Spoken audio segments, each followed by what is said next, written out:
Hi everybody, welcome back to the channel. Today's question is, what is Cali Sober? And we will also introduce personality and entertainer Demi Lovato into that discussion. If you are new to the channel, this is Dr. B with Dr. B Addiction Recovery. On this channel, we discuss all things substance abuse. If you do like our content, please go ahead and click on the subscribe and like button. We also have a Patreon page that you can join for as little as $3 a month to support our endeavor. And thank you all of those for your channel membership. Today we actually have a special guest with us, and we have to generate the discussion. And we have Nicole from Arkansas who's visiting us for the week. A lot of you know who Nicole is out there, and she's out here for the week. And she is very well versed in this topic of Cali Sober and Demi Lovato. Demi Lovato, yes. And so she's really going to help me generate the discussion and answer some questions about that. Nicole, how are you? I'm doing good. What about you? I'm doing okay. Busy as usual. I'm kind of excited because we're starting 2 to 3 videos a week, and we're going to do block sections of different substances, and in between we're going to put things like this that kind of come up in social media or the news. And it's awesome to have you here and to help me out with this. So tell me about this Cali Sober thing and Demi Lovato, this personality. So California Sober, it kind of got brought up because she just recently dropped a new album and kind of like a docu-series about her life. And so she overdosed in 2018. I think it was crack cocaine and fentanyl or heroin. I think it was, she got fentanyl or heroin and it had fentanyl in it. Anyway, she overdosed. It was really bad. She almost died from it. And so she just came out recently in her docu-series telling everyone that she is Cali Sober. So when I heard this, I was like, I need to look into this. What is California Sober? So I reached out to some girls on TikTok who are California Sober, and they explained to me that it is when you are utilizing medical marijuana and plant medicine like psychedelics. Demi Lovato is claiming California Sober with marijuana and drinking in moderation. So that brought up a whole discussion on social media about, is she sending the right message to people that are early in recovery? What about the newcomer who thinks, oh, I can do what Demi Lovato does and smoke weed and drink alcohol and I'll be just fine? And that's kind of just blew up overnight, and everybody's been talking about it. So I thought it'd be a good idea to talk about. Is this a recent thing? Recent, like literally within the last 2 weeks. And how long has she been sober? She got sober after that, overdosed, and then she relapsed after about 2 or 3 months, I think. And so she's been sober, I think, for over a year now, a year or two. Okay. So just so everybody knows, I actually, and maybe makes me sound like an idiot, but I have no idea who Demi Lovato is. I have no affiliation or connection with her. And any discussion I have is very, very theoretical. I am not diagnosing her. I am not coming up with a treatment plan. And I know, like I said, I am not a physician, but this is just a construct to use to give some thoughts on as I learn about this. And I had never heard of Cali Sober. So what do we know about tell me about this Cali Sober thing. Is it, when did this all, did you look into it? When did it all kind of pop up? So it's been going on for a long time. I had no idea that there was even a term that was California Sober. I thought that, people just utilize medical marijuana, but I didn't realize that they had like coined a term for it. So it's been going on for a while now. And I am supportive of people if they want to utilize medical marijuana, but I think that's important for them to make sure that they've been sober for a while before they start exploring going into and utilizing plant medicine. And I also think it needs to be something that they talk to their doctor about and that almost is recommended to them, because I feel like as a person who struggles with addiction, I can make a choice to go and say, hey, you know what, it's a good idea for me to smoke some marijuana and drink some alcohol. And that's, my addiction will tell me that's okay. And then I'll be drinking and smoking and next thing you know, I'm putting a needle in my arm. And so I see a lot of people that are having great success with utilizing medical marijuana, but these are also people that have been sober over a year, and then they go to their doctor and they've tried everything, like with medication, like depression and stuff, and then they utilize medical marijuana in a place of a medication for, anxiety or depression. And again, I have to look into to see what the historical roots of Cali Sober are. So again, guys, I haven't looked into this. Just getting what me and Nicole have gotten off of the news and social media. Is this being promoted as a path to treatment as well, like getting sober? Yes. So in general, from what little I know, this I would say this is dangerous. Okay, we won't even talk about the alcohol or Demi Lovato. Just the fact it's very reflective of the way we do things in this society. Right. Again, one of the things I'm trying to do here is introduce formal thinking into people's lives in their approach to substance abuse, whether it's themselves or family or loved one or policymakers, okay? How does something like Cali Sober come up? I don't know. It got promoted somewhere and I'm going to look into it. But to promote marijuana and psychedelics as a path to sobriety is extremely dangerous, especially in the first several years. And I wouldn't even just say years, several years, because, let me go back. Let me say this. Now, a lot of people are going to come up here and say, it's working for me. You are an idiot. You're wrong. This is a good way. And my response will be what I always say.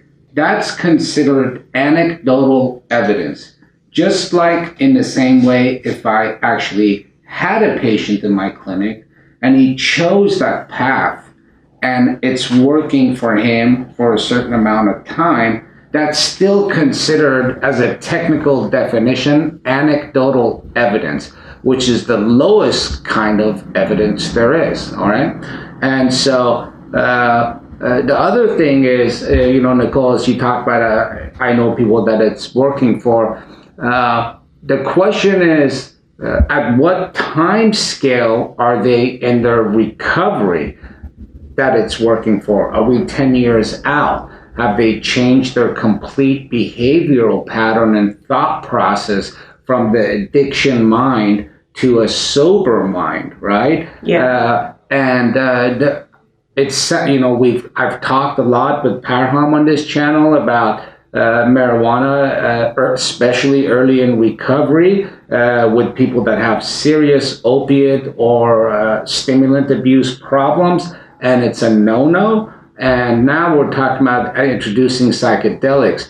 And just if we think about even some of the extremes, if you have a psychotic disorder or schizophrenic or something, right, now you're adding, and then let's say you have an opiate addiction, right? Heroin addiction, fentanyl addiction. Now you're going to tell this person, okay, go ahead and smoke some of the marijuana that's out there. Nowadays, introduce psychedelics. You're asking for potential disaster. And then the regular addicts, I noticed that some of them have even a difficult time managing their medication appropriately. Yeah. So there is no evidence behind Cali Sober. I'm sure I'm going to get a lot of slack for this, but I have to be true, not just to myself, but to the idea that I'm trying to promote here, which is evidence-based, formal thinking, and a scientific approach to getting people not just off of the heroin or the methamphetamines, but start to rebuild and restructure their formal thinking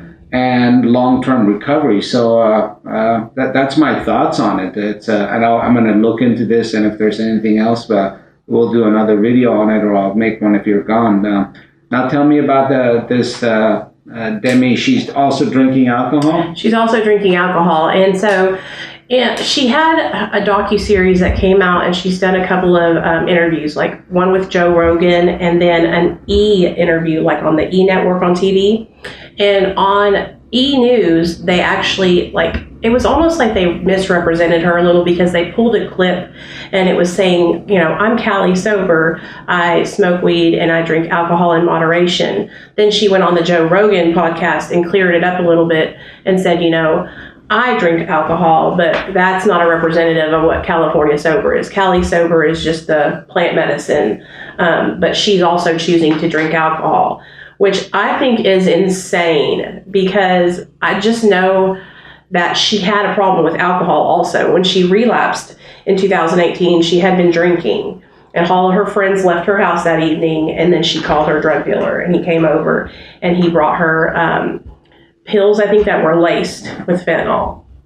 Yeah, so again, I don't know this personality. I'm going to look into the Joe Rogan interview, but the whole cocktail seems potentially explosive to me. So again, it's not about formal thinking. It appears to me that we have a personality. Everybody kind of follows these big media or social media stars, and this is a patient, really, right? This is a patient, and she's advocating. And here's another thing.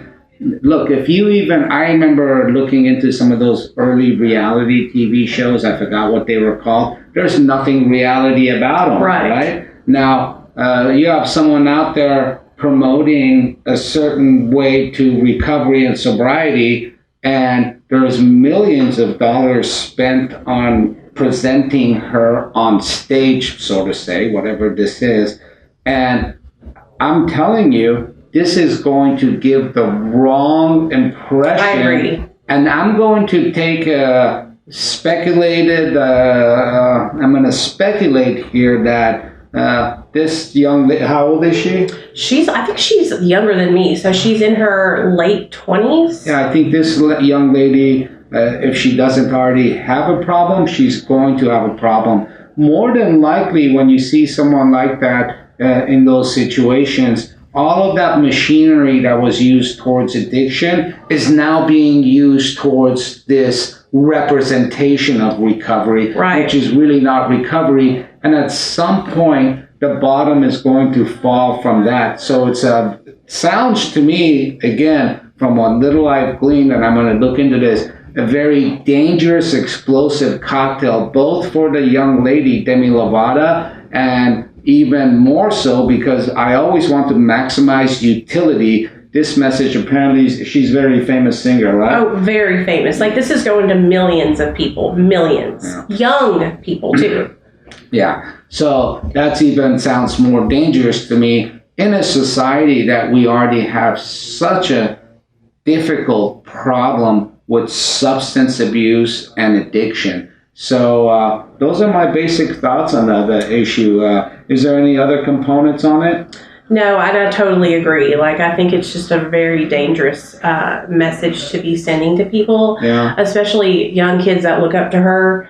I mean, I even thought about maybe I can use medical marijuana. Maybe it'll help me. And I'm a person who has to, when I take drugs, I take more every single time. And so I just think it's just a dangerous message altogether. And I hope that she changes or decides to shift with that and not drink and even not smoke, because she's in early recovery. She needs to get a stable foundation, a stable foundation of solid sobriety and recovery. Well, I wish her the best, and I don't mean to sound ominous, but it sounds like an explosive cocktail, not just for her, but also I think the way our society is set up, this is an extremely dangerous message, and this is what we're trying to fight off on this channel, is to introduce good formal thinking with sort of a professional compassion. Nicole, thank you so much for introducing me to that idea. I'm going to look into it. Hey, everyone out there, if you like our content, go ahead and subscribe and push the like button, and we will see you very soon.